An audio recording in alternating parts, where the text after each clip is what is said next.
হরিনামে কত মধু তা সবাই আস্বাদন করতে পারবেন না। হরি কথায় কত মধু তা কিন্তু সবার আস্বাদ্য বিষয় নয়।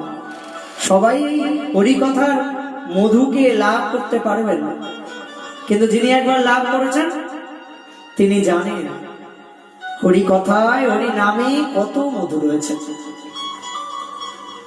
কিন্তু হরি নামে কি আনন্দ ডুবলে জানা যায়। যে ডুব দিয়েছে, যিনি হরিনাম করেছেন তিনি জানবেন। দোকানে গিয়ে রসগোল্লাকে দেখে দেখে যদি কেউ চলে আসে, তবে সে কি রসগোল্লার স্বাদ অনুভব করতে পারবে? পারবে না।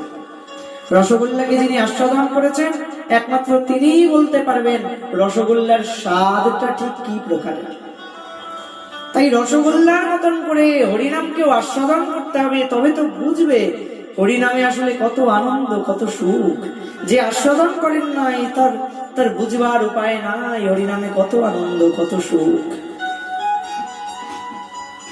সহজে শর্করা মিষ্ট সর্বজনে জানে।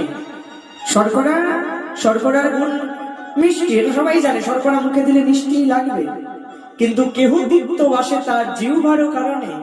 কিন্তু কারুর মুখে চিনি দিলেও না তেতো অনুভব হয়, জানো, কারণ তার শরীরটা অসুস্থ। ঠিক সেই প্রকার হরিনাম এত মিষ্ট, এত মিষ্ট, এত মিষ্ট যে এই হরিনামের মধু একবার যদি কারুর জিহ্বা করে, একবার যদি কেউ স্পর্শ করে, ব্যাস সে আর এক মুহূর্তের জন্য এই হরিনামকে ভুলে থাকতে পারে না। কিন্তু এই হরিনামও অনেকের কর্ণকুহর দ্বারা বিষের মতন মনে হয়। যারা দুষ্ট জন তারা হরিনাম শুনলে যদি পারেন তবে তো কানে আল চেপে ধরেন,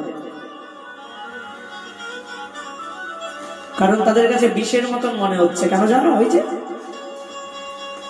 সহজে শর্করাবিষ্ট সর্বজনে জানে, কেহ দীপ্ত বাসে তার জিহ্বার কারণে। তার জিহ্বাটা ভালো নয়। মায়াবদ্ধ জীব মায়া পিশাচীর কোলে থাকতে থাকতে থাকতে থাকতে মায়ার ঘানি টানতে টানতে তাদের এমন দশা হয়েছে যে কথা শুনলে উপকার হবে, যে নাম করলে উপকার হবে, কলিহত জীব সেই নাম করতে পারেন না, সেই কথা শুনতে পারেন না। যে কথায় কোনো উপকার নাই, অন্যের নিন্দা করতে কলিকালের মানুষ সব সময় ব্যস্ত। যে কথায় উপকার নাই সেই সব কথা বলতে কলিকালের মানুষ সব সময় ব্যস্ত। কিন্তু যে কথা শুনলে উপকার হবে, যে নাম শুনলে করলে উপকার হবে, কলিকালের মানুষ সেই নামকে, সেই কথাকে কিছুতেই গ্রহণ করতে পারেন না। এ তো দুর্ভাগ্য কলিকালের। তাই তাদের কাছে তেতো বলে মনে হয়, কিন্তু তার কাছে তেতো বলে মনে হচ্ছে বলে কিন্তু হরিনাম তেতো এমনটা নয়। হরিনাম আসলে সুমিষ্ট ফল।